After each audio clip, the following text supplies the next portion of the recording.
Nice close-up of the good-looking kid, Eman Bacosa, the undefeated fighter. Perez, very lanky, very gangly. A little bit of showmanship here by Eman Bacosa, and he's grinning. He's grinning at Perez, and there he goes, he unloads. Bacosa, again, he's grinning. Now Bacosa, I think he's mad.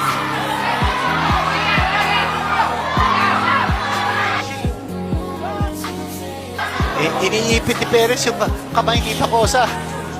Dinaganan. Oh, that mouthpiece has flown out of the mouth of Perez. Nawala yung mouthpiece.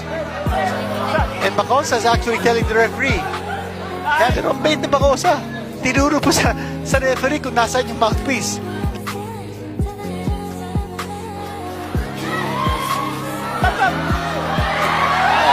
Perez, sinahalikan niya si Bacosa. Ano ba to? Ano ba to? Wow! Perez, hinalikan niya si Bacosa. Ano ba to? Pati si Bacosa na patawa.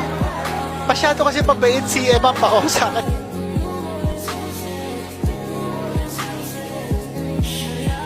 Eman Bacosa! Bacosa scored a victory. As you see, Bacosa's face is virtually unmarked.